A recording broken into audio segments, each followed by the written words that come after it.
little children. For my baby. Rub my seasoning. My name is Brad, and I'm a conservative Republican. Last summer, I happened to come across a video on the internet about the World Trade Center collapse on September 11th. As a kind of demolition hobbyist, I downloaded it and watched it. The title was Painful Deceptions by a guy called Eric Hufschmidt. The video made me angry. I was determined to prove the maker of this video wrong. I purchased DVDs about 9/11 from CBS and PBS Nova, including one made by the Naudet brothers. These were considered the official videos. And after watching them carefully and researching thousands of websites and archives on the internet, literally not sleeping for an entire week, I realized that the official story, not Eric Hufschmidt's Painful Deceptions, was unprovable, unsubstantiated, absolutely wrong. What you're about to see is information you should already know. Our news reporters, government, and media should have made all this material available to every one of us. Ask yourself why you've never seen it on TV. This is as close as we can get to the base of the World Trade Center. You can see the firemen assembled here, the police officers as we got here.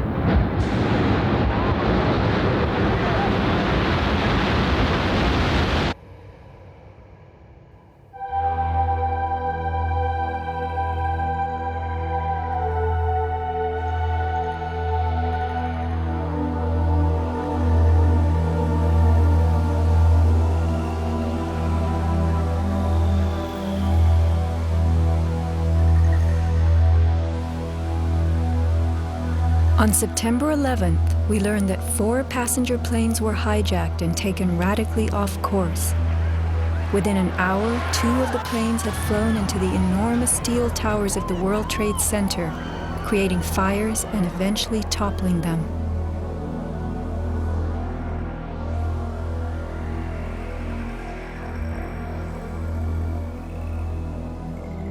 Dazed by the news, the American public soon believed the fires in the towers had burned so hot they caused the steel frames of the buildings to give way.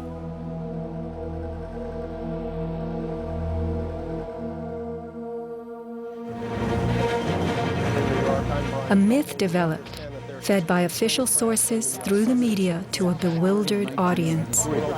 So when it was attacked again, he immediately Elements of the myth. The impact of the airplanes, gallons of burning jet fuel, steel melting, the buildings failing and suddenly imploding. In a mere 10 seconds, 110 stories hurtled earthward, pulverizing into dust. We ran through the building, it went into the... Right from the start, on the street itself, the official story was born. Come out of nowhere and just scream right into the side of the Twin Tower, exploding through the other side. And then I witnessed both towers collapse, one first and then the second, mostly due to structural failure because the fire was just too intense.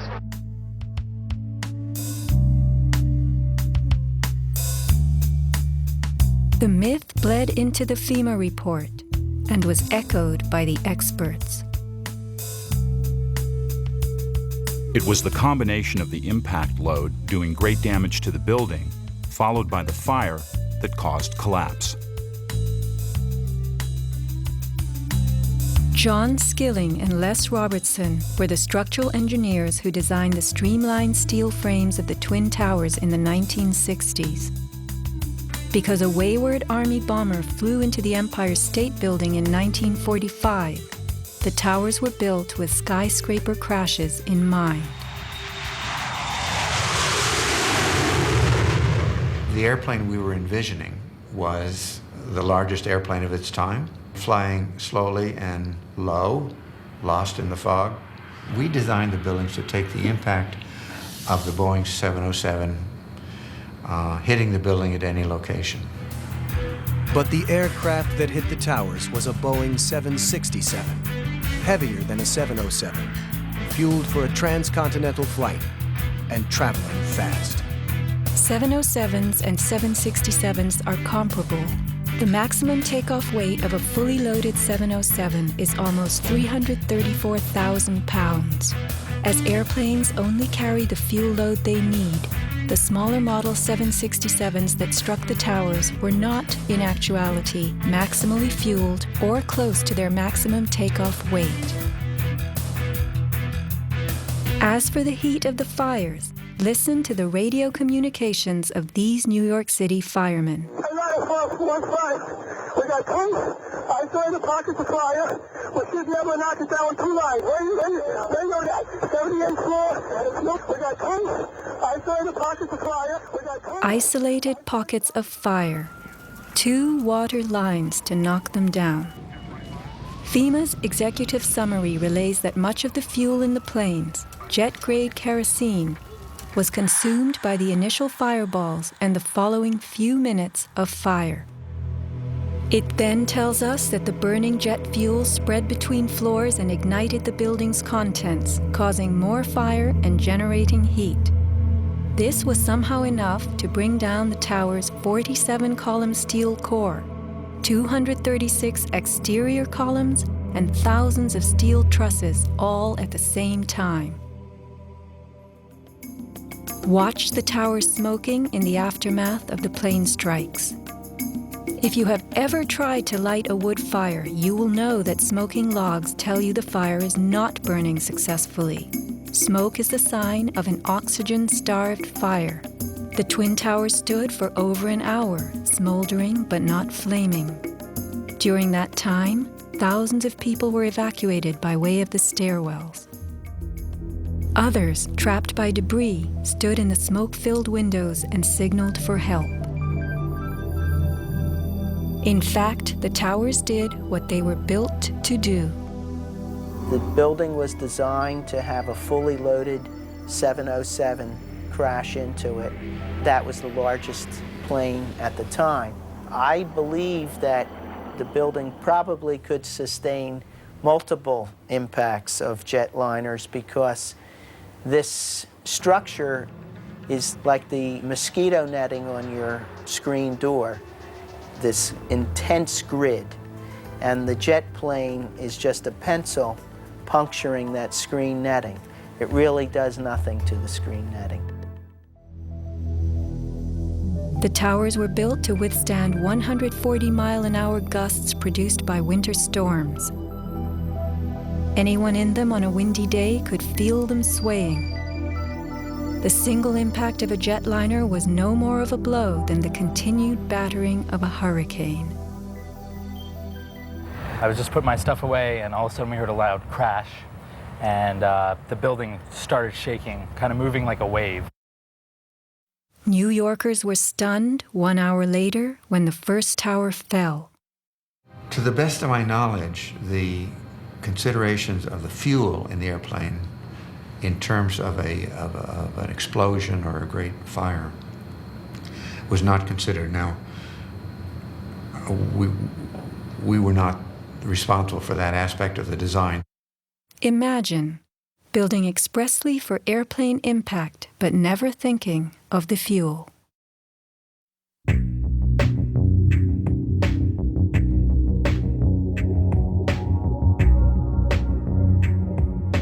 Never before in the history of the world has a steel building collapsed due to fire.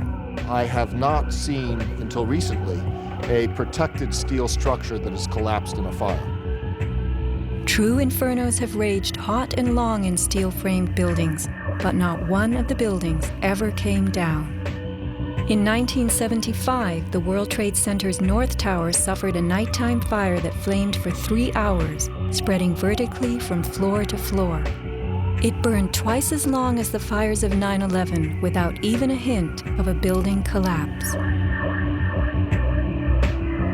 In February 2005, the Windsor Tower in Madrid, a skyscraper undergoing reconstruction, sustained a 20-hour fire.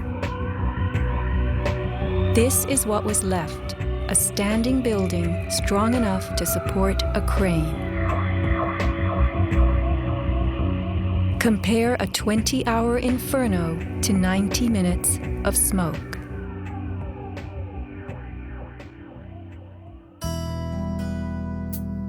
Why are buildings made of steel?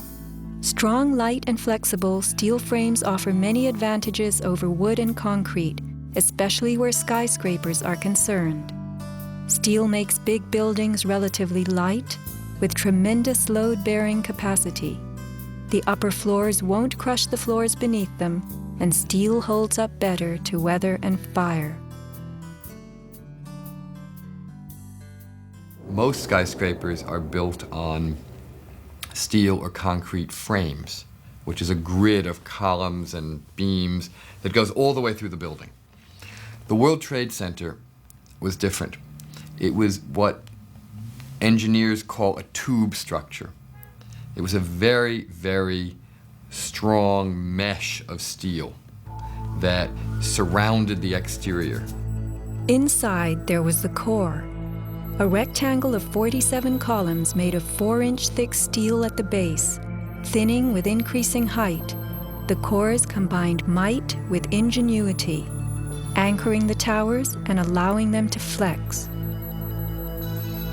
Look at the size of this steel. Solid, prefabricated floor assemblies, welded metal floor pans placed on top of trusses both welded and bolted to the vertical frames.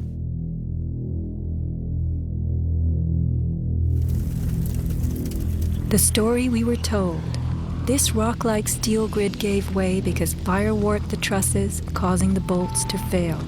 As the trusses sagged and fell, the floors dropped with them. In its 2002 documentary, Why the Towers Fell, PBS creates a video model. Once the trusses fail, the floors they were holding cascade down with a force too great to be withstood. The result is what's called a progressive collapse, as each floor pancakes down onto the one below. What remains standing? The tall, indestructible core. Why does PBS fail to explain the complete disappearance of the Twin Towers' cores?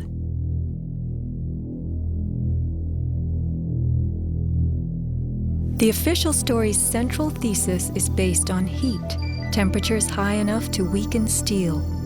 But people in the towers did not report such heat. Think about it. Neither steel, concrete, nor glass can burn.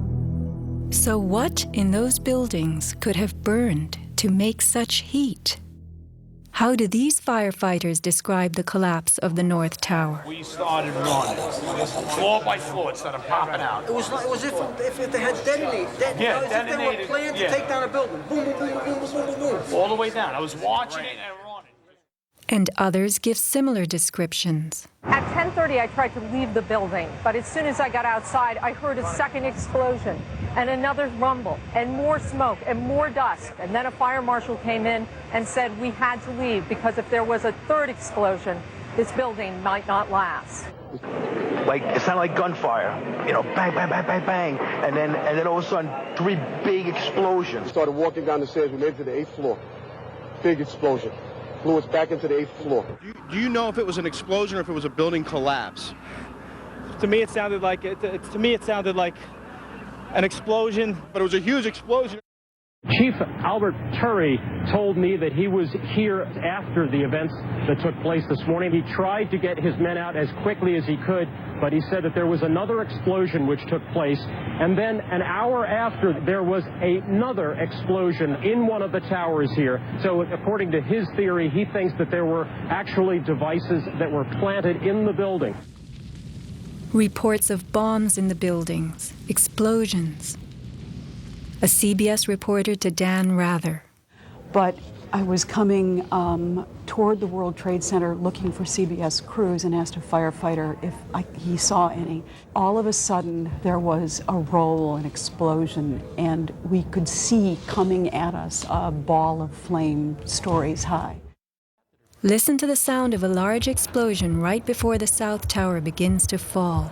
This is as close as we can get to the base of the World Trade Center. You can see the firemen assembled here, the police officers, FBI.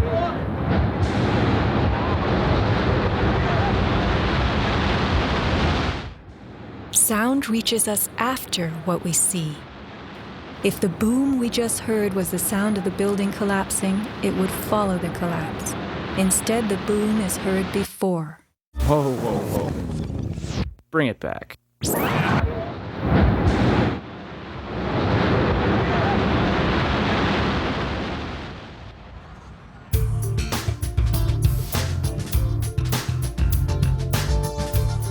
Let's consider the characteristics of steel. Steel is an alloy of iron containing added carbon for flexibility, workability, and strength.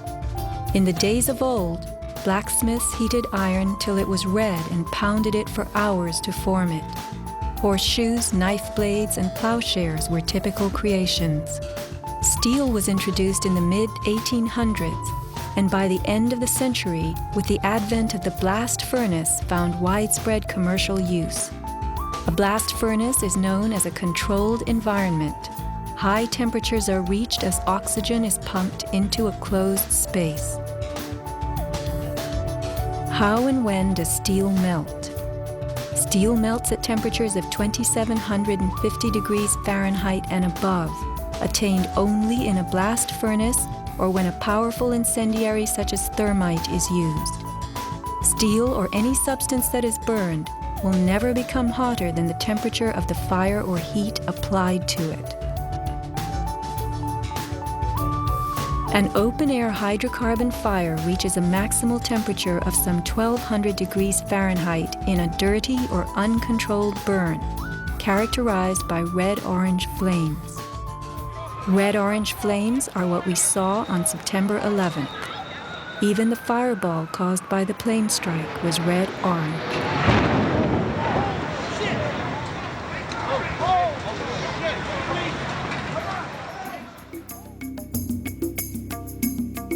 A controlled burn falls between a dirty burn like a fireplace and a controlled environment, the blast furnace. A controlled burn employs a regulated mix of air and fuel, an example being your gas stove or the engine in your car. You can fire up your gas stove all day long, making soup, roasting a duck, or simmering a stew. Made of steel, your stove will not melt, and nor will your pots and pans. This is a kerosene heater designed for use in any ordinary house. The heater runs on jet-grade kerosene contained in this tank. Made of steel, the heater can operate all night and all day. The kerosene fumes ignite and burn inside it, never causing even the smallest part of this heater to weaken or melt. Yet we were led to believe that these tremendous buildings, framed in steel and surfaced in aluminum, totally collapsed from small scattered fires and 90 minutes of smoke. Take note of these hurtling beams, thrown laterally outward as the tower comes to earth. Would fire have the strength to eject such huge hunks of metal? MIT engineering professor Thomas Eager's 2001 paper is officially considered the academic standard for explaining the World Trade Center collapses. In it, he tells us that steel loses half its strength at 650 degrees Celsius, and that the fires that day did not get much hotter than this. He stresses, however, that the fires did not burn evenly. It was the uneven temperatures that caused the steel to deform and some of the floors to fail. These falling floors brought down the whole building. While it was impossible for the fuel-rich diffuse flame fire to burn at a temperature high enough to melt the steel, its quick ignition and intense heat caused the steel to lose at least half its strength and to deform, causing buckling or crippling. This weakening and deformation caused a few floors to fall, while the weight of the stories above them crushed the floors below, initiating a domino collapse. In plain language, straight from MIT.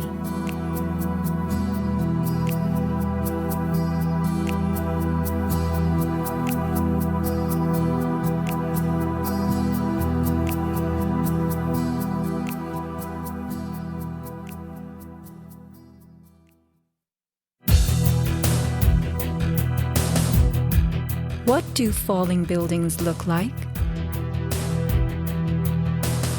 What do demolitions look like?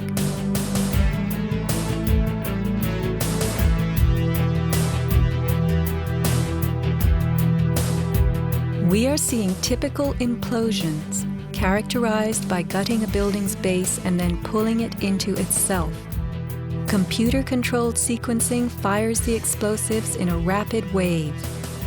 Notice the jets of shooting concrete, the flashes, the pops, the caving of the buildings as they fall into their footprint, the tremendous, billowing clouds of dust.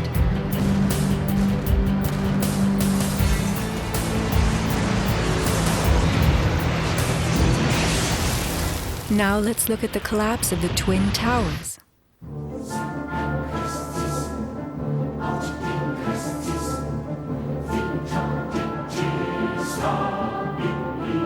We are seeing explosions rather than implosions, a first in demolition history. A sequenced rumble becomes a roar as debris is thrown outward. The damage is not contained. Even the windows are blown from neighborhood buildings. What kind of energy enabled this? Would fire hurl metal and concrete sideways into the air? Here, a 600,000-pound chunk of steel, twice the weight of a Boeing airliner, was flung 400 feet, wedging itself deep into 3 World Financial Center on Vesey Street.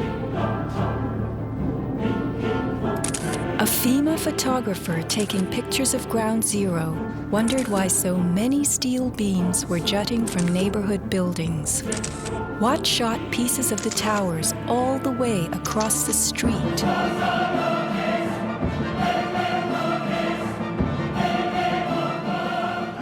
In April 2006, New Yorkers were distressed to learn that bone fragments, human remains from 9/11, had been found on the roof of the nearby Deutsche Bank building. And how, in God's name, did those fragments get there? It surprised me that there was still bone fragments or human remains that had not been discovered. How is it possible that after 5 years they're finally looking on the rooftops of the Deutsche building? I mean, that's crazy. And bone fragments less than a centimeter long. How could they be so small? So much to be explained. Why did the South Tower fall first when it was the second tower to be hit? Watch the top of Tower 2 leaning outward, about to topple. Then suddenly, it disintegrates in midair. What causes this giant slab of steel and concrete to turn into dust before our eyes?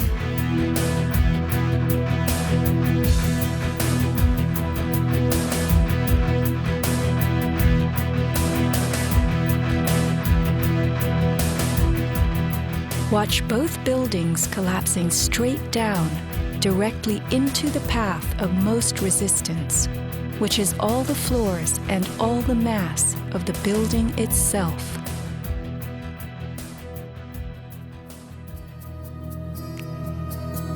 The World Trade Center towers came down in approximately 10 seconds.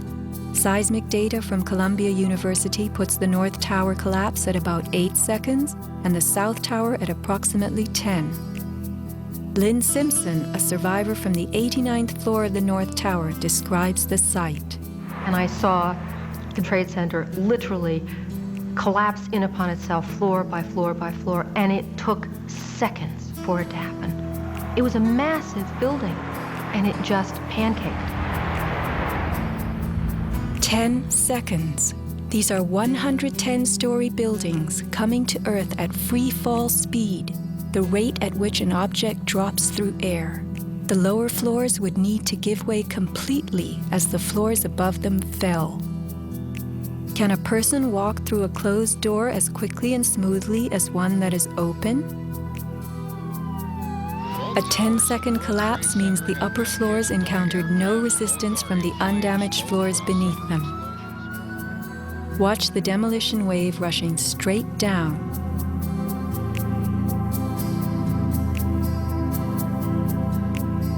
Here, the South Tower is half its original height, but wreckage from the upper collapse has not yet fallen this far. We are watching a demolition moving faster than gravity itself, a building bursting into powder from top to bottom.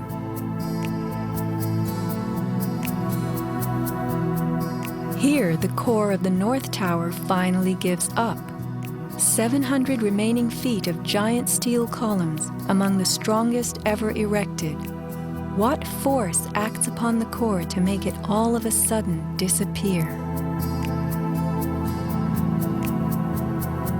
Eric Hufschmid, author of the book Painful Questions, is a metal-cutting software engineer. The floors of the World Trade Center towers were on three-dimensional mesh of steel beams. You have to keep in mind now the floor is about an acre in size. There are thousands of joints all over it. In order for the floor to fall down, thousands of joints would have to break simultaneously. And then if you look at the speed at which this came down, less than 10 seconds, you blink your eye and thousands of joints just popped somehow. The only way you can explain that is with explosives. They had to have had explosives placed all over the floors at the primary joints. And then that would explain how all of the joints broke at such a rapid rate. The debris was crashing from one floor to the next. Debris cannot crash through steel and concrete floors as fast as it falls through the air, and there was no slowing. Explosives had to be breaking the joints ahead of the falling rubble, which is why the top half starts off collapsing slowly and then it starts picking up speed. This is a pancake collapse. Why don't we see piles of floors at ground zero?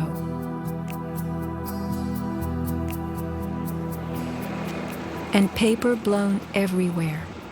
Wouldn't a pancake collapse have trapped the contents inside? What blew this paper all over New York?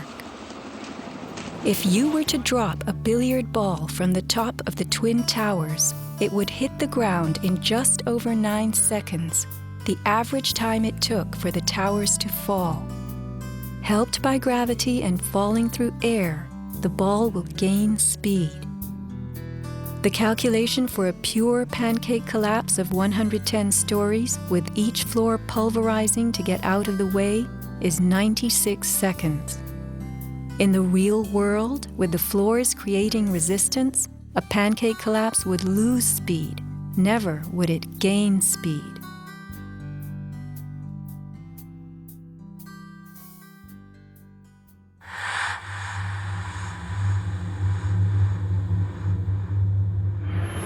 The airplane struck the towers high above the ground. But down in the lobby of the North Tower, marble facing flew off the walls, the windows shattered, all the glass blown out.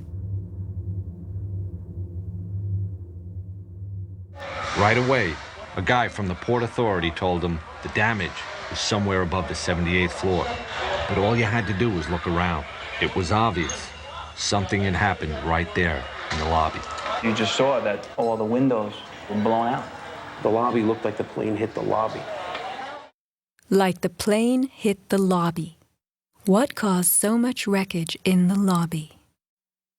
William Rodriguez, a maintenance employee at the World Trade Center and the last human being to exit the towers alive, describes a giant blast below his building. And all of a sudden, we heard an explosion. It was a huge explosion that came from under my feet, meaning that it came from the sublevels between B2 and B3.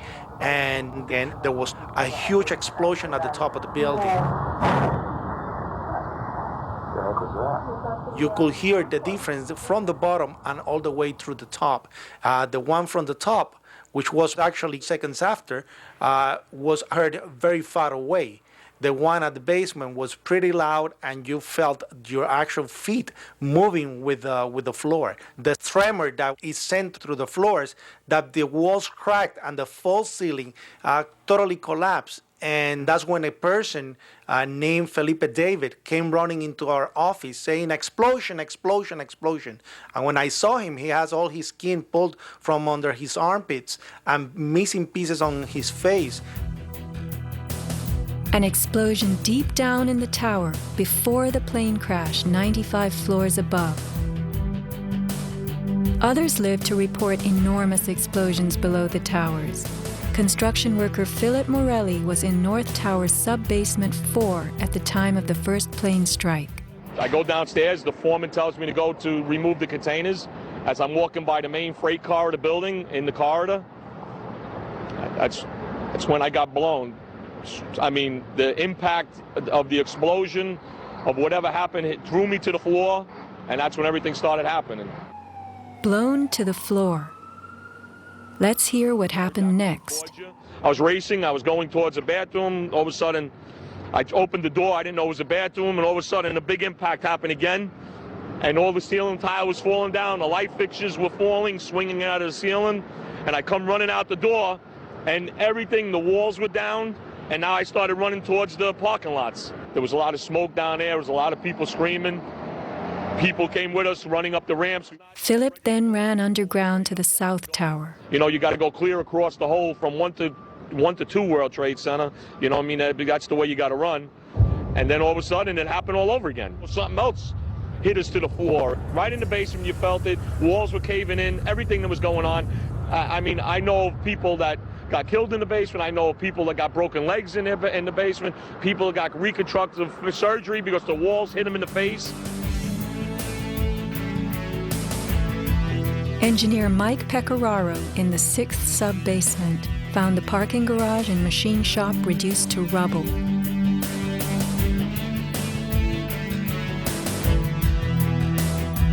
Rescue firemen and civilians spoke of hearing explosions throughout the towers. Firefighter Lou Caccioli told People magazine that as he and others evacuated workers, bombs were going off inside the building. Explosions stalled elevators and filled entire floors with smoke and debris. An eyewitness who said there was an explosion on floor 7-8. 7-8. 783 to dispatch, we've just had another explosion. Warren Street because of the secondary explosion. We've got numerous people covered with dust from the secondary explosion. And we got another explosion on the tower, 1013. 1013, Tower 2 has had a major explosion and what appears to be a complete collapse surrounding the entire area. Who's involved in the secondary explosion?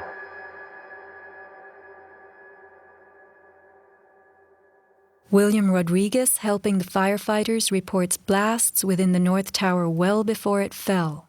As I went up, I remember listening to small explosions on the upper floors, and these small explosions were not coming from the area of the impact. It was coming from lower floors. And when the second plane hit the South Tower, we heard boom. When we heard boom, inside our building, the North Tower, we heard pa pa pa pa pa pa pa pa. And on the security radio, we heard, we lost 65, meaning the 65th floor collapsed.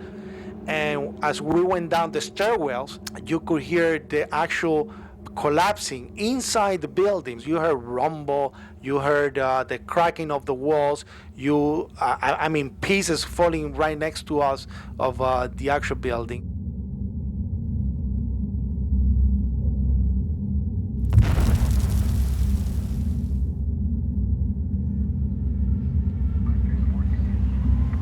What happened at the base of the towers just before they came down? Smoke appeared at street level.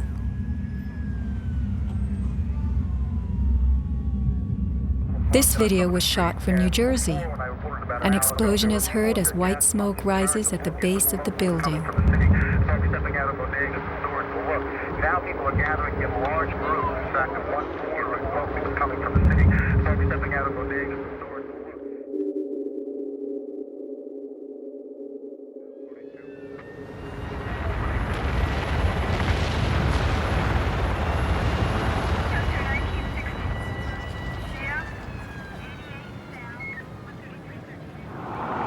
Watch the camera shake on its tripod as a large energy source rocks the ground. 9 seconds later, the North Tower falls. I heard like an explosion and then a cracking type of noise. And then it sounded like a freight train, rumbling and picking up speed. I looked up and I saw it coming down. As I came out of the North Tower, everything started trembling under my feet like an earthquake. The only thing I saw was a fire truck. I ran towards the fire truck and slid right under, when the building started to collapse right on top of the fire truck.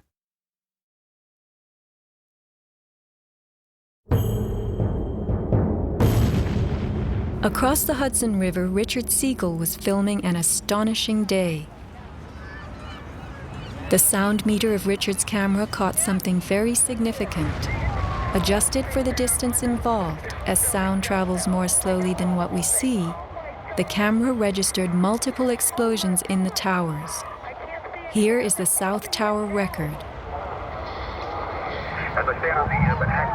Then the building fell.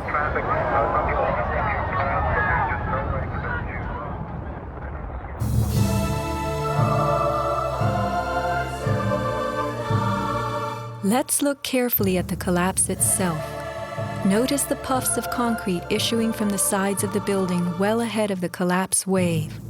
Called squibs in demolition language, these are actual explosives, charges firing visibly through the exterior as gravity pulls the building down.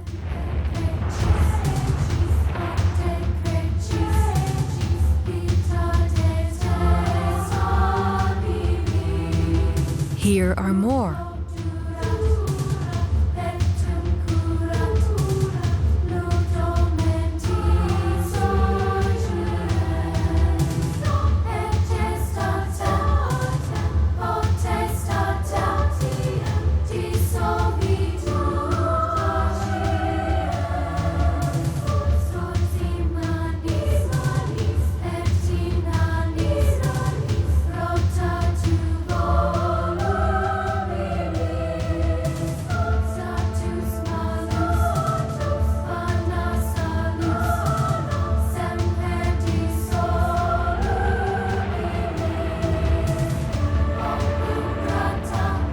Shattering from the top, engulfed by banana peel plumes, these were no ordinary implosions. The Twin Towers each consisted of 3 multi-story buildings set on top of one another. To sustain the weight of so many floors, the sky lobbies had to be extra heavily reinforced. Watch a big squib coming from the sky lobby band.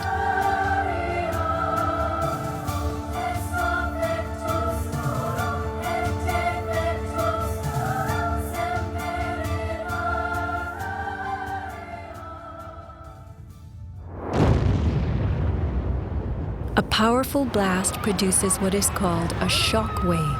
Explosions generate extremely high compressional waves that exceed the limits of surrounding air and space, creating a violent force. When the debris started coming down, I was right in the shadow of the South Tower. I was less than 100 yards away.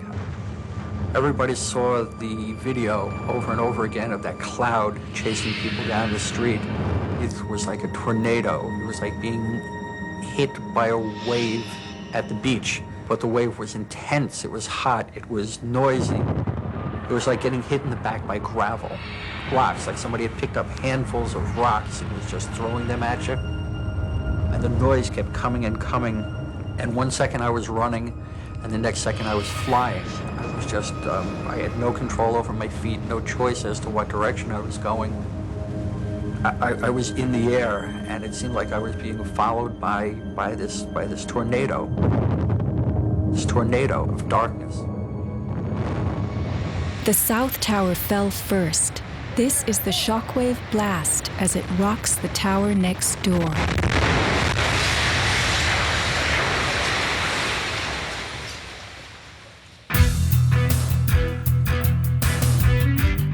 As the buildings fell, they darkened Manhattan, filling the air with billowing clouds of dust and ash.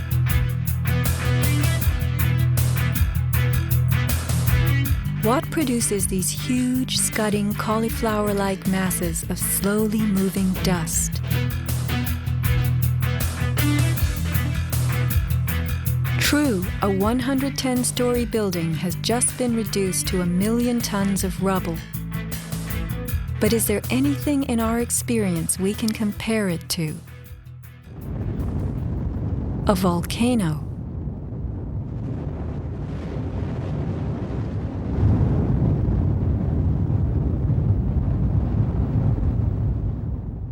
The U.S. Geological Survey website provides us with a definition of a pyroclastic flow as a ground-hugging avalanche of hot gas and debris. The rising gas chimney is clearly visible in this photo of the North Tower implosion with pyroclastic flows between buildings. The cauliflower shape of the debris clouds is a telltale sign of pyroclastic flows generated by massive explosions typical of volcanic eruptions and controlled demolitions. That is the second building that has gone down. It came out. A pyroclastic surge can even flow over water as hot gases carry dust created by explosive energy. Here, the South Tower implosion creates a pyroclastic surge moving out over the Hudson River. A volcanic eruption produces exactly the same thick, scudding ash, heavy with debris, hugging the ground as it flows out from a tremendous internal explosion.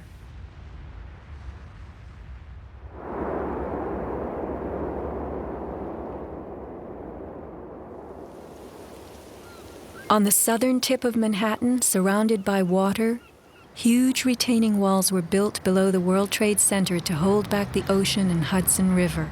The bathtub, as it was called, held 7 levels of parking garages, maintenance rooms, and the New Jersey Path train station. After September 11th, the 3-foot-thick slurry walls were found to have shifted up to 18 inches inward. These walls are coming in. These walls hold back the river. So if these walls cave in, this place is going to get flooded out by the river. Let's think about this. A pancake collapse should have left the foundations in place. They had always borne the weight of 110 floors, but something happened in the sub-basements to disrupt them. All the collapse had gone down to track level, so we had 60, 70 feet of wall, totally unsupported. What kind of force could have dislodged so many stories deep underground?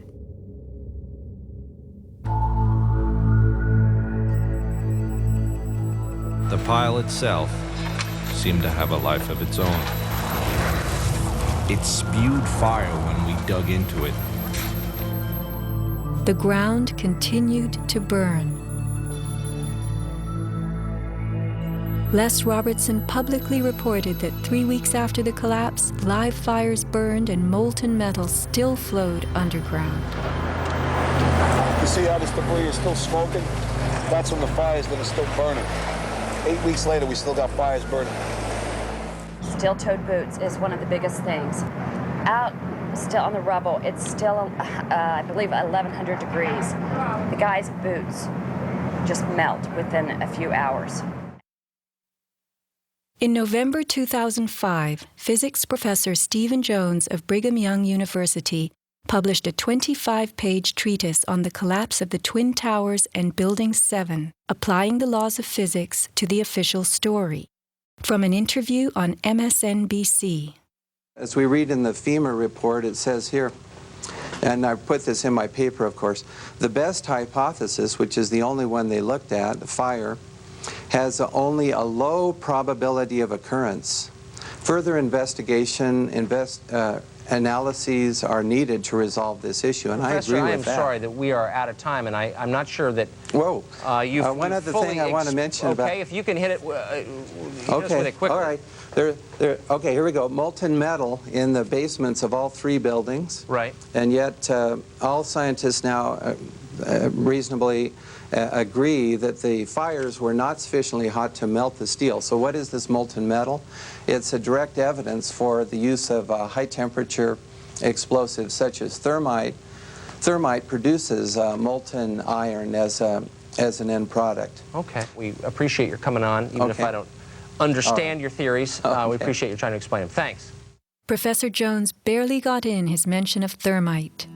An incendiary used by the military, thermite is a compound of iron oxide and aluminum, which when ignited sustains an extreme heat reaction, creating molten iron. In just 2 seconds, thermite can reach temperatures over 4,500 degrees Fahrenheit, quite enough to liquefy steel. This is thermite melting the engine of a car. We know that open-air fires cannot burn hot enough to melt steel, but metal had melted at the base of the towers. The second product of a thermite reaction is aluminum oxide, visible as white smoke. Was thermite used in conjunction with explosives on September 11th? Watch this very bright substance pouring from the 81st floor of the South Tower.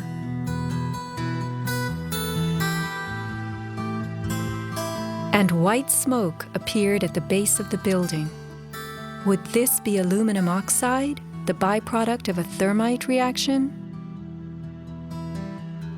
Appendix C of the FEMA report describes sulfur residues on the World Trade Center steel.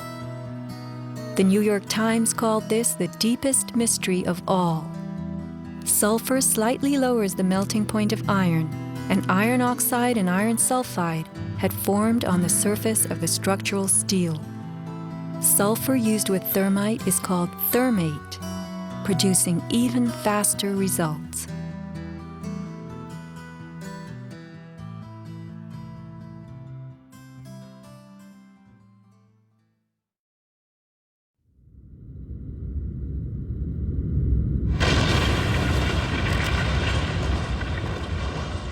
Let's look at what happens in the demolition industry. Taking down large structures requires preparation. Powerful explosives and heavy equipment are used in advance to weaken the foundation and bottom sections of a building before additional explosives and gravity bring the rest of it down. The words of a senior blaster. We blow the basement, all the columns in the basement. Then we crack it up at the top to get it started. We go every other floor, all the way down. Every explosive has a timer on it, that's why it's controlled. When the columns go, each floor goes down and impacts the one below and keeps going. Here's what demolition experts use in steel-framed buildings: the linear shaped charge. It's a chevron-shaped or V-shaped charge that you can focus at a specific target, and it's lethal.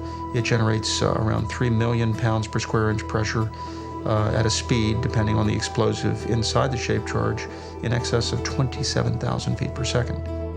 Besides the unfathomably powerful shaped charge, blasters have a lot of tricks. There are over 1,000 different types of explosive. Different because they detonate at varying speeds. This is detonating cord, and this burns at about 21,000 feet per second. Comes in all colors, pastels too. With the use of delays, we can control pretty much where the debris lands. We can control vibration. We can control noise levels.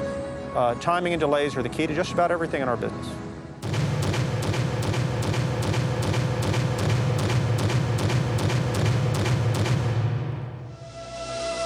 And what is the result? The thing that pleases me is the fragmentation and the control. I wanted to take a building and break it up into millions of pieces and put it in this basement as artfully as we do it, and it works just like clockwork. So we've got it all down to a science. It gives me goosebumps to talk about it.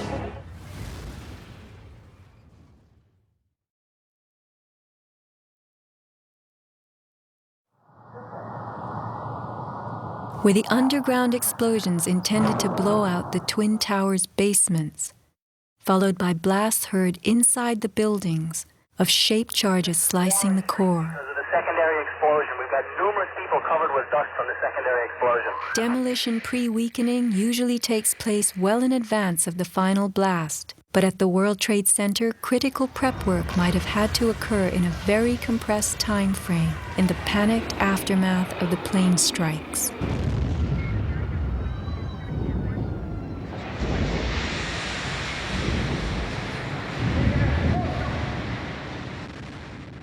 These core columns were discovered after the collapse.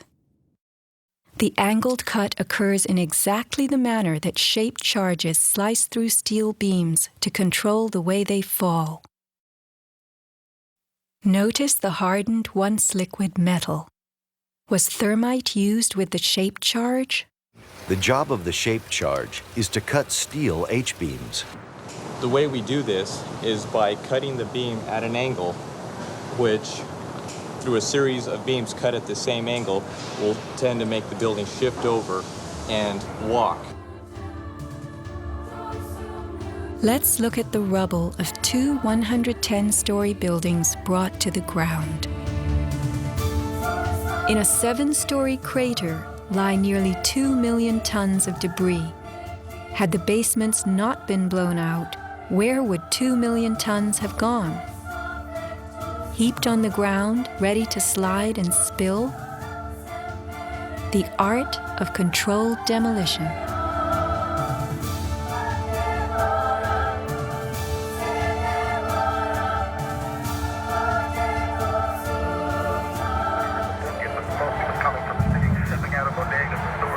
Remember the pre-collapse and mid-collapse explosions caught by Richard Siegel's camera on the Jersey Shore?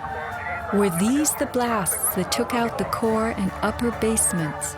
Just before the final crumble, a mind-boggling sequence of computer-controlled delays that blew the exoskeleton, pulverized the concrete, to bring the whole structure rolling to the ground.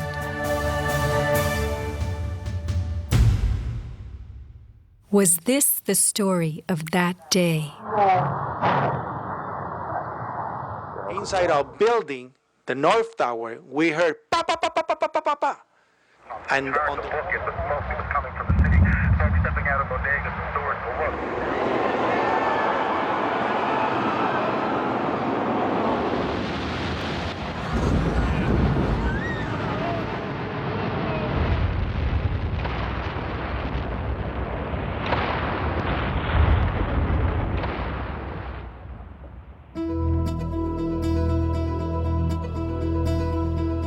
Some people appear to have known the imminent future on that fateful day. FEMA had arrived in New York on Monday night, ready for a bioterror drill.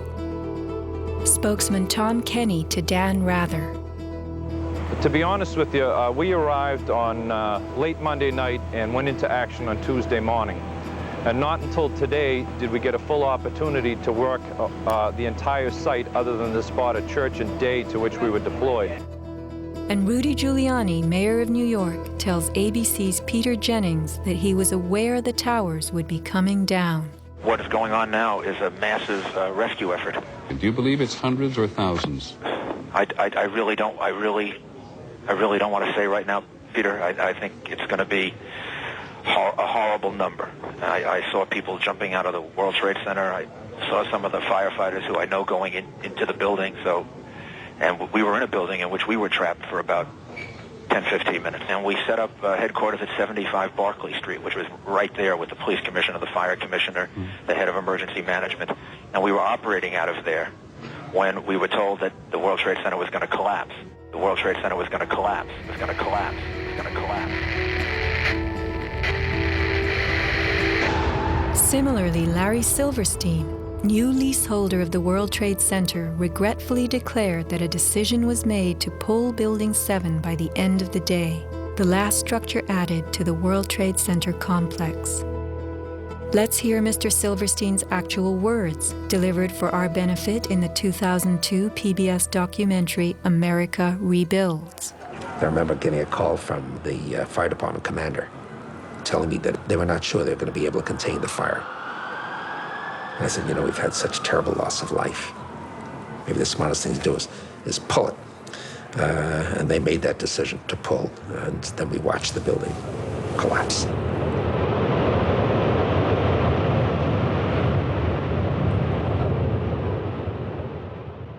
Blast, shoot, blow, and pull are terms used in the demolition industry to refer to bringing down buildings, bridges, and other structures. Because I actually blew the hospital down that I was born in. Originally, we had figured to shoot it, let it drop straight down. Then, watch Demolition Dynamics attempt a big blast.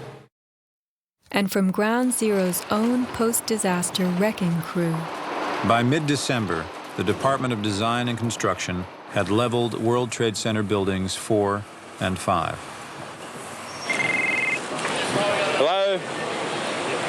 Oh, we're getting ready to pull building 6.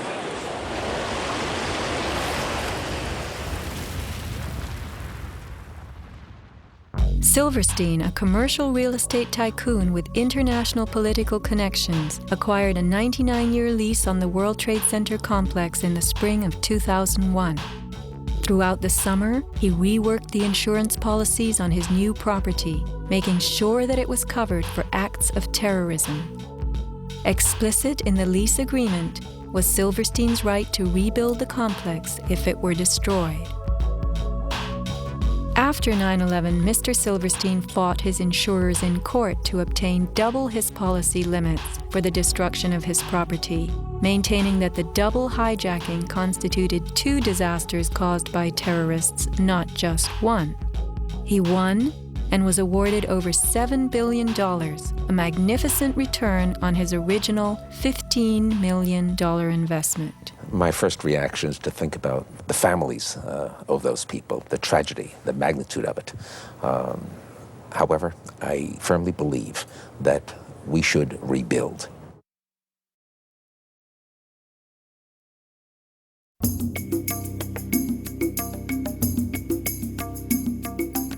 Just in the last few seconds, another building, building number 7, one of the buildings in support of the World Trade Center towers, has collapsed. World Trade 7, functioning as the command center for the complex, housed giant diesel backup and oxygen systems, the mayor's protected emergency bunker, and offices for the CIA, Secret Service, Department of Defense, and Securities and Exchange Commission. Its other tenants were insurance companies, brokerages, and banks. No plane hit Building 7, but at 5:20 p.m. on September 11th, it collapsed in a heap on the ground. Some damage to Building 7 is said to have been caused by debris from Tower 1. Though this New York Times article tells us Building 7 burned like a giant torch, the only visuals that exist are of unidentified smoke and a few small fires.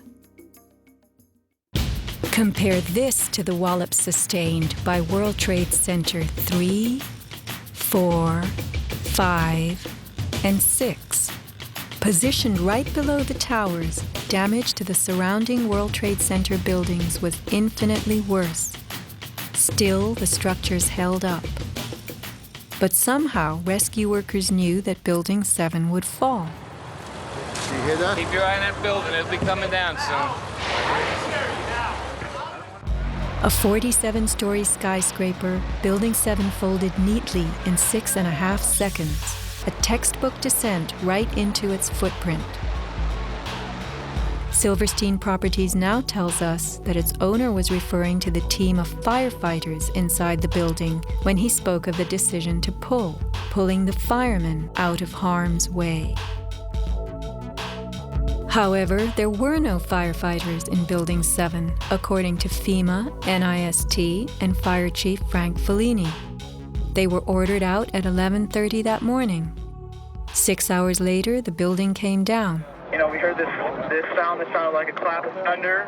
Turned around, it looked like there was a shock wave ripping through the building, and the windows all busted out. And it was horrifying. About a second later, the bottom floor caves out, and the building followed after that. Radio host Alex Jones notes the mark of a classic implosion. This is a photo taken 1 second into Building 7's collapse. Notice the crimp. If we look at other controlled demolitions, we see that they first blow one of the central columns so the building falls in on itself.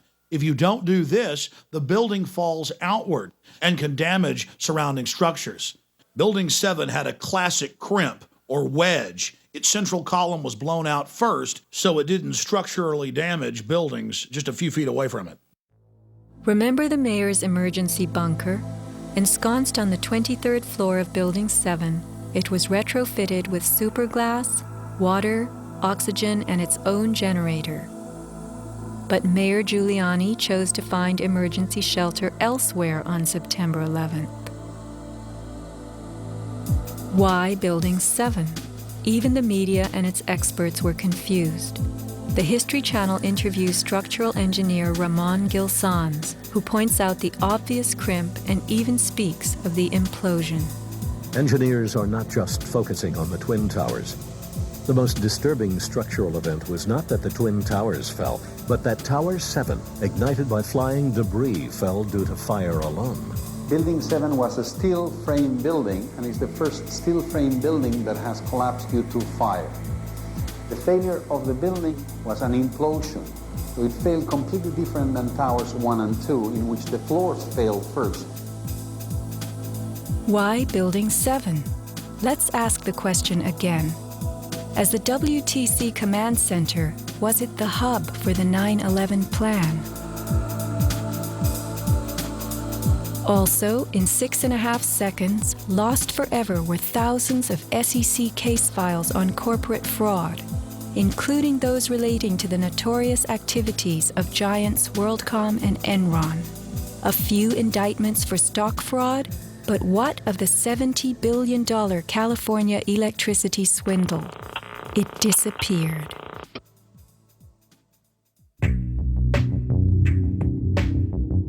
No one died in the collapse of Building 7. It was vacated well in advance of its implosion, but not the Twin Towers. Why weren't police, firemen, and civilians in these buildings told what to expect?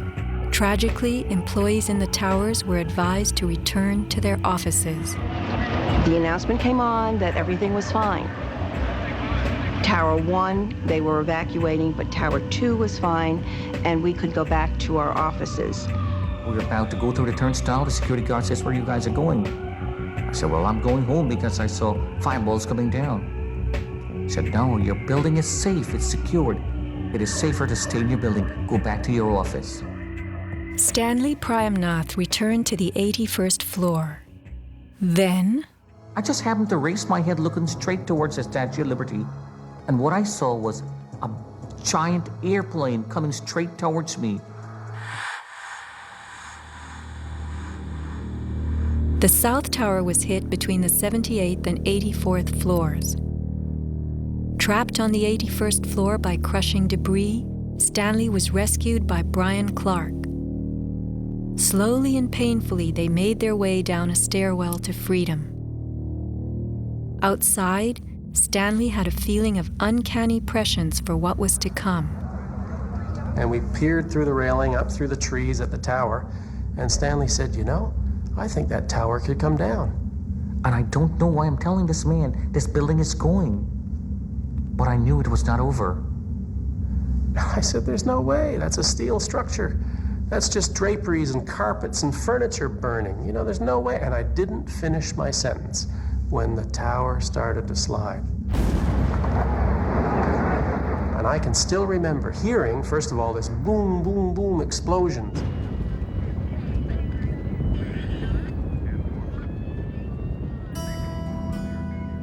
Not all were blessed with intuition or foresight.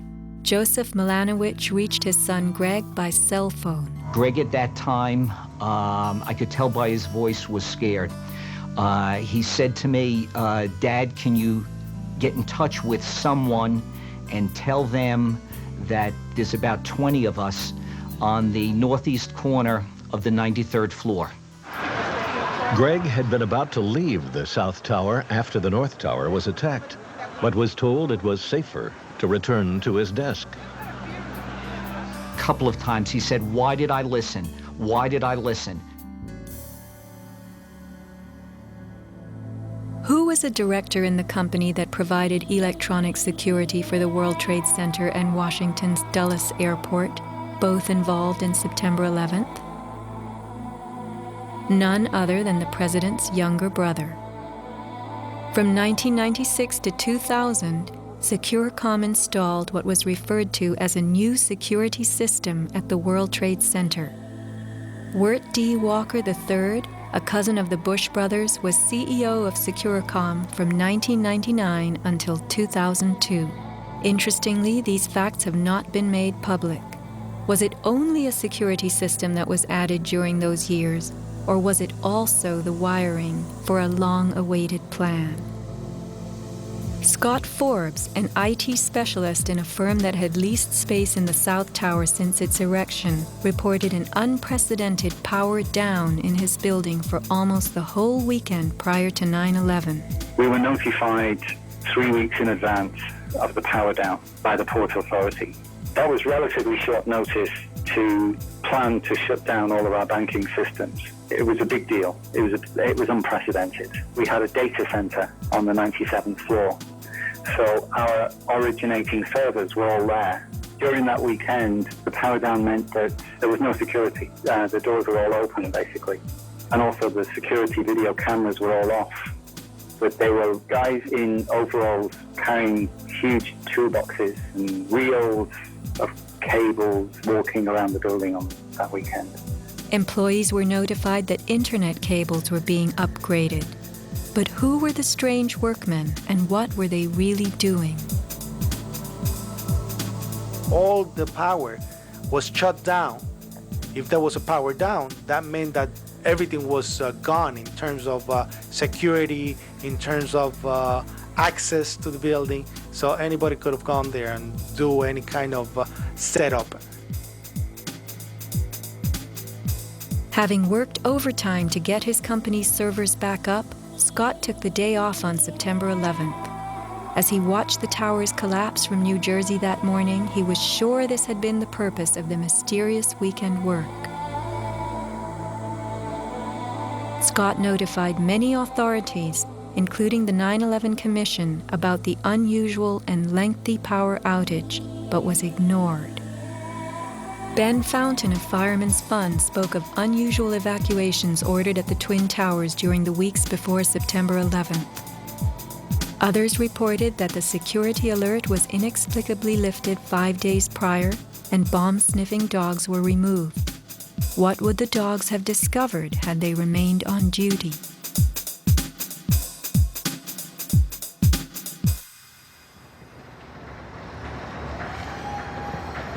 Not long after the disaster, Lower Manhattan saw banners like this one. Although they were idolized as cathedral-like symbols of power and triumph that pierced the New York skyline, the Twin Towers were big money losers for the Port Authority of New York. They cost millions a year to equip with the basics: electricity, water, heat, air conditioning, sewage, and even oxygen, being airtight. As modern communications connected traders from all corners of the globe, tenancy in the Twin Towers continued to drop. The towers presented another problem. Decades ago, their steel beams had been sprayed with fireproof asbestos, a cancer-causing material banned from use in building in the mid-1980s. Although the World Trade Center complex was given several waivers, it was expected to clean up its act. But to remove the asbestos from every supporting beam in the Twin Towers would have been almost undoable. Quotes for this cleanup ran over $1 billion, and no insurance company was willing to bear the cost. An urban renewal project of unfathomable proportions. Given the tower's issues and problems, September 11th proved an unexpected bonanza. The Trade Center was built in the 1960s to revive a rundown area of New York, and 40 years later, urban renewal could again take place. 2 white elephants were removed, and a brand new complex is in the works. The full height of the new Freedom Tower will soar to 1,776 feet.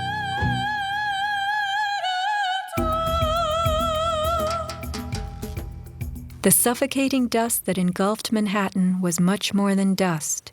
It was pulverized concrete, glass, metals, containing lead, mercury, dioxins, benzene, and of course, asbestos. None of that was healthy for any living thing. Today, thousands of rescue workers have developed lung cancer and serious permanent health conditions. And the rescue dogs continue to die. What you had was a ground-level municipal incinerator that smoldered for months, burning up the most heavily computerized building in the world.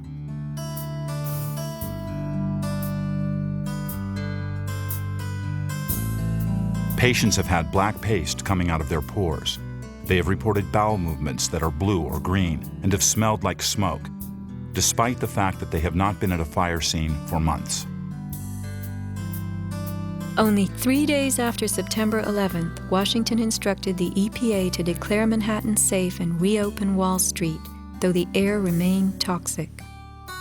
A federal judge is blasting the former head of the Environmental Protection Agency for telling New Yorkers it was safe to return to their homes and offices near Ground Zero soon after the 9/11 attacks.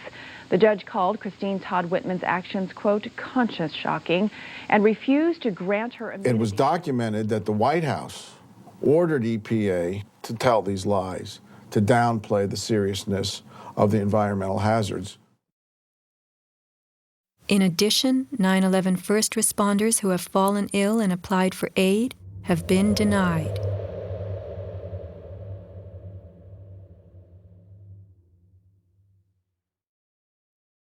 Asbestos plays a part in the myth of why the Twin Towers fell on September 11th. The steel had been sprayed with a lightweight fireproof foam, which, while cheaper, was much less adhesive. The New York Times has reported that the foam fell off easily, and the Port Authority had been fixing and replacing missing sections in the months before September 11th. But even if the fireproofing had been perfectly applied, the impact of the plane crashing into the North Tower was so powerful, it simply blew most of it off, allowing the fire to attack the steel beneath. Once the planes hit, whatever condition it was in before the fact, made no difference because an impact would knock it off and the fire would have devastating effects on the steel. One good smack from a jet plane and the puffs of asbestos are all blown off the steel. Would a few hundred doors slamming do the same thing? Here, the History Channel tells us how, due to poor fireproofing, flames swept through the pockets between floors.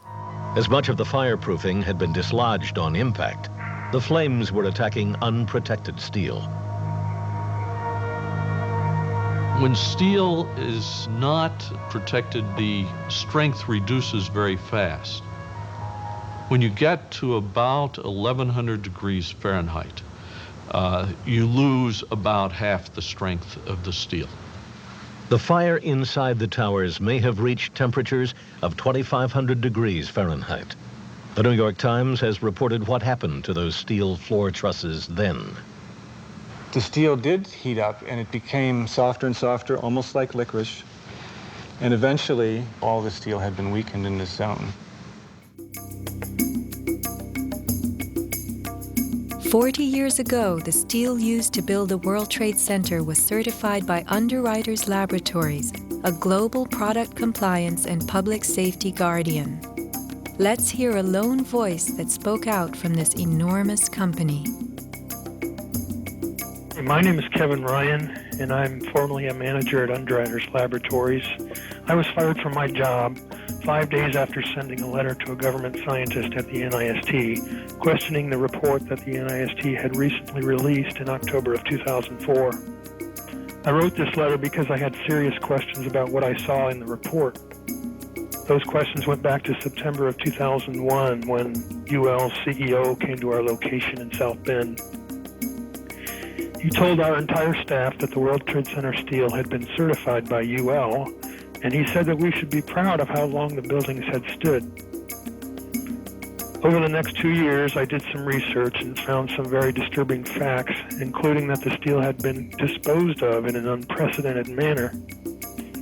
Once I discovered those facts, I sent a written question to UL CEO asking him about these things and what he was doing to protect our reputation as a company. He replied in writing to me that UL did, in fact, test the steel. He talked about the quality of the sample and how well it had performed in the tests. And he said that our company had tested the steel and that it had done beautifully. After that, he asked me to be patient and wait for the NIST report because UL was working closely with them. I saw this report in October of 2004, and in November, I sent my letter to NIST asking for clarification. I felt it was an obligation on my part to ask the questions, since no one else seemed to care to. After the 1993 bombing, the fireproofing in both buildings was updated considerably. But when you look at the NIST report, you don't see any testing that showed that a 767 would widely dislodge the fireproofing under any impact, let alone so far from the point of impact. So now we've been left with a new theory that is not really a theory at all, but only a collection of vague statements. The NIST report represents what can really only be called anti-science. They started with their conclusions and worked their way back to some leading hypotheses. When the results of the physical tests showed that the temperatures were far too low to soften steel, and that the floors could not have collapsed, and that the fireproofing could not have been widely dislodged, the NIST ignored these results and built a black box computer model that no one can argue with, and that would spit out the right answers. Today, anyone who's conscious enough to know what's happening in the world knows that most government policy is being driven by this false story. Track down and punish the perpetrators of this attack. This is being seen on Capitol Hill as another Pearl Harbor, as another Pearl Harbor, as another Pearl Harbor. The steel in dragon-like lengths and contortions spoke for itself. Bent, deformed, without cracks. I found it hard to believe that it actually bent because of the size of it and how there's no cracks in the iron. It bent without almost a single crack in it. It takes thousands of degrees to bend steel like this. Typically you'd have buckling and tearing on the tension side, but there's no buckling at all. There's no buckling at all.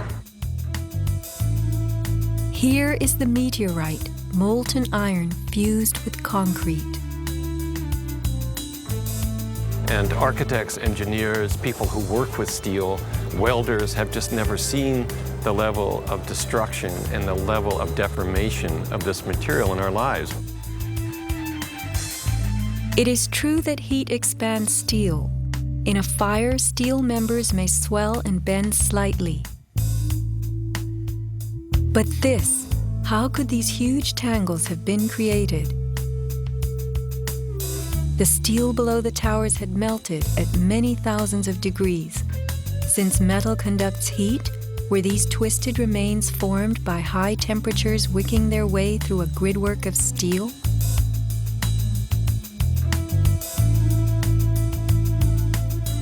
Explosives also deform steel. As they fire, gas pushes outward. The force of the gas can easily bend a large steel column.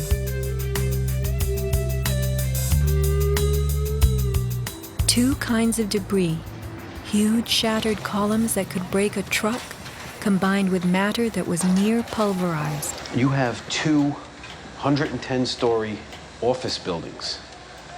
You don't find a desk. You don't find a chair. You don't find a telephone, a computer. The biggest piece of a telephone I found was half of the keypad, and it was about this big. In 1886, 4 gold miners lost their lives in an underground explosion. The bodies of these 4 men were brought to the surface in one barrel. The biggest piece recovered was part of a foot. September 11th left over 1,100 bodies unaccounted for. At Ground Zero, this was found inside a length of steel. And before they sealed this up with the sheetrock and all the building materials on the interior face, the workers would sometimes put beer cans, and the newspaper that we found, the New York Times paper, we found in a similar spot to this.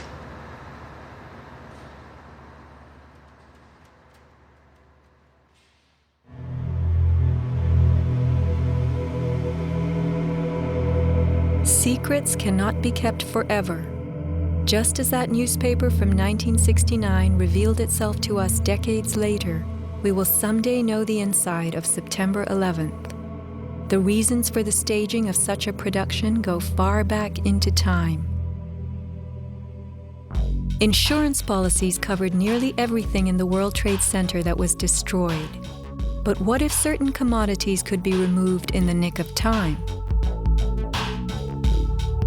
Gold and silver held by commercial banks and the COMEX exchange is said to have been stored beneath Ground Zero. This single cache belonging to the Bank of Nova Scotia was unearthed and made public.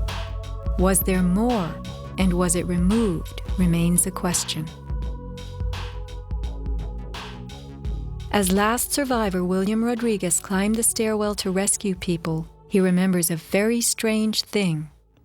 As I stood there on the 33rd floor, I heard very strange noises on the 34th floor. Now, the 34th floor was an empty floor, a floor that did not have any kind of walls, or it was a construction floor. It was totally hollowed out. There was nothing there, and I heard very heavy equipment being moved around, and it sounded like dumpsters with metal wheels being moved around, and I got scared because I knew it was an empty floor. Nobody was supposed to be there. As a matter of fact, not even the elevators stopped there. You have to have a special access key to open the door on the 34th floor. So to find that there was strange noises there, and I continue actually bypassing that floor because I didn't dare to open the door on the 34th floor. Something told William Rodriguez not to mess with the 34th floor. I got scared. Yet William Rodriguez was not a man who was scared that day. He remained in a burning building against firemen's orders, endangering his own life as he saved the lives of others.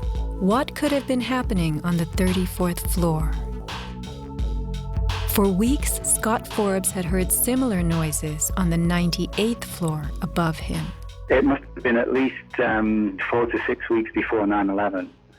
It was like rebuilding work going on upstairs. The tenants, the people from Aon who had been were moved somewhere else.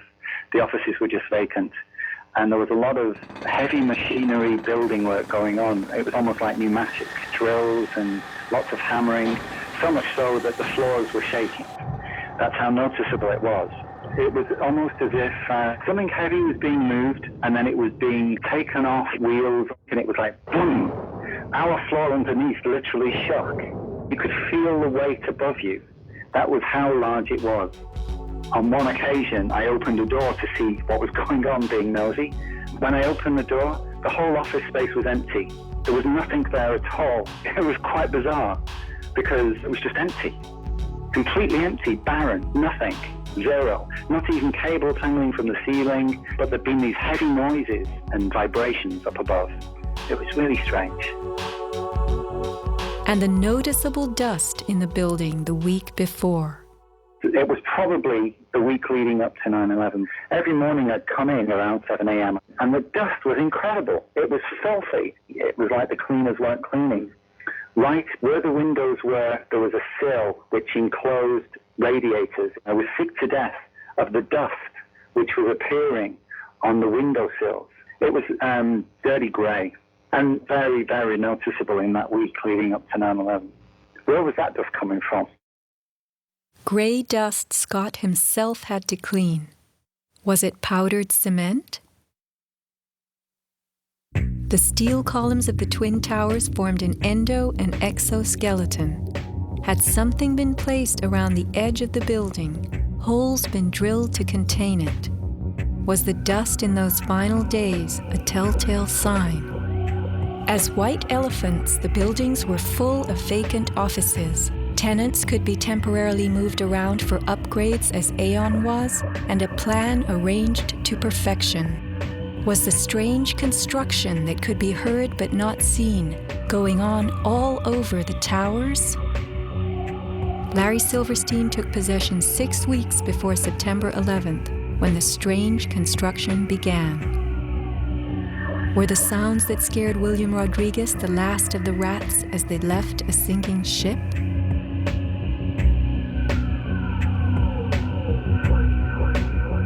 By taking a day off, Scott Forbes saved his life. This woman was not so fortunate. She is 9/11's Iphigenia, calling soundlessly to people who could not help her. Christopher Hanley, trapped with 100 people on the 106th floor of Tower 1. Fire Department 408, where's the fire? Yeah, hi. I'm on the 106th floor of the World Trade Center. We just had an explosion up here. What building are you in, sir? 1 or 2? 1 World Trade. All right. Yeah, there's smoke, and we had about 100 people up here. Sit tight. Do not leave, okay? There's a fire or an explosion or something in the building. All right? I want you to stay where you are. Yes. Kevin Cosgrove, trapped on the 105th floor of the South Tower. There's smoke right there, 105, 2 power. It's right there, it's black, it's iron. My wife thinks I'm all right. I called her and said I was leaving the building, I was fine, and bang. The 3 of us, 2 broken windows. Oh, God!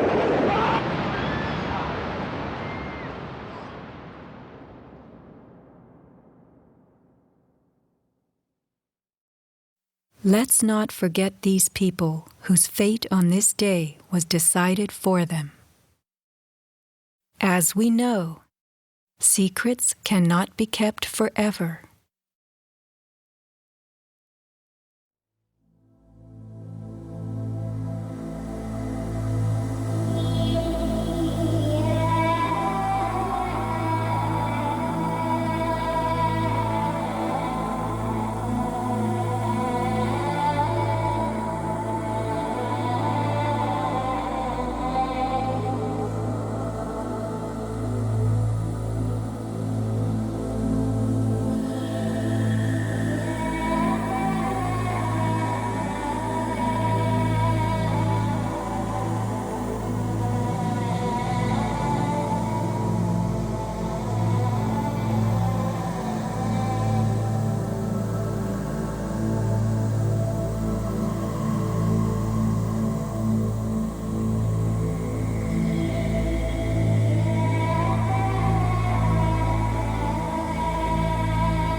When I reach the place I'm going, I will surely know my way, and I will turn and look inside me, bid farewell to one more day.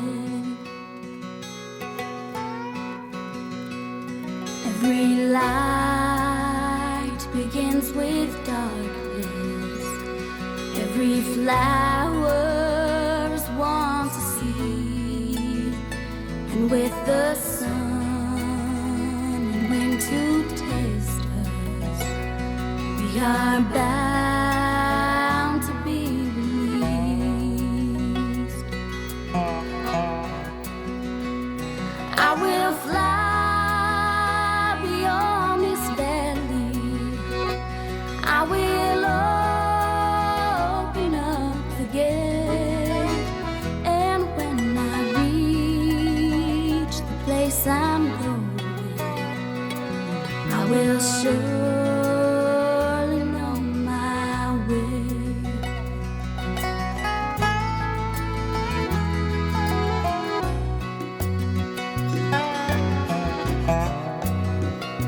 We have hands to hold our sorrow.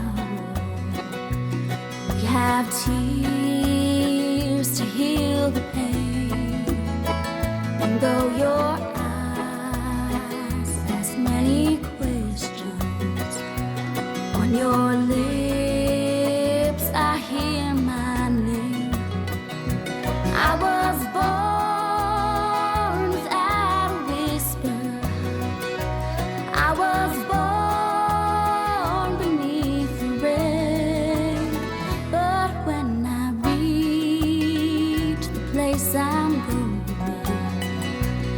I will surely know my way. I will surely know my way.